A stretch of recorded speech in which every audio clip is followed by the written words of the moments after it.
So আজকে আমি আপনাদের সাথে গরম আবহাওয়ায় আমরা কিভাবে ইংলিশে কথাগুলো বলতে পারি একজন আরেকজনের সাথে, অথবা আমরা কিভাবে খুব সহজেই আমাদের যে এক্সপ্রেশন বা অনুভূতিগুলো আছে সেগুলো সহজেই আমরা শেয়ার করতে পারি ইংলিশে।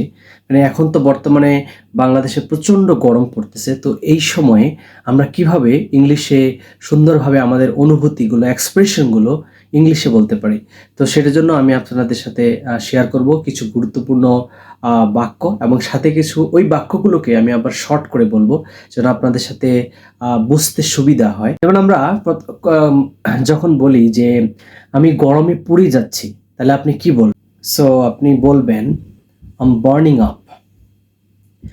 আবার আপনি এটা বলতে পারেন যে I am melting in the sun, অথবা I am melting in the heat. তারপর আবার মাঝে মাঝে আমরা বলি না যে আমি গরমে কয়লা হয়ে যাচ্ছি, বা অথবা আমি পুড়ে কয়লা হয়ে যাচ্ছি, তাহলে আপনি বলবেন I am being cold in the sun, অথবা I am burning cold in the sun. ঠিক আছে, এটাও আপনি বলতে পারবেন।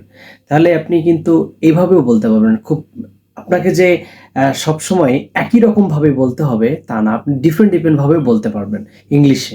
আপনি এখন যখন মনে করেন গরমে ভিজে ঘেমে একদম চপচপ করে আপনার পানি পড়তেছে, হ্যাঁ, তখন আপনি অনেক সময় বলেন না যে আমি ঘেমে ভিজে গেছি, মনে হয় আমি গোসল করে আসলাম। তখন আপনি ইংলিশে কিভাবে বলবেন? তখন বলবেন I M sweating in deep, just like I had a shower. So আপনি সোয়েটিং আপনি তো ঘেমে গেছেন, আর যেহেতু প্রচন্ড ঘেমে গেছেন তাহলে I am sweating in deep. And আপনি যেহেতু বলছেন যে আমি মাত্র মনে হচ্ছে আমি শাওয়ার করা, just like I had a shower. So মনে হচ্ছে আমি মাত্র শাওয়ার করলাম। সো আপনি কিন্তু এভাবে খুব সহজেই বলতে পারবেন। মাঝে মাঝে কিন্তু আমরা বলি গরমটা আর নিতে পারছি না, আমি আর সহ্য করতে পারছি না, তখন আপনি বলবেন ইস আনবিয়ারেবল।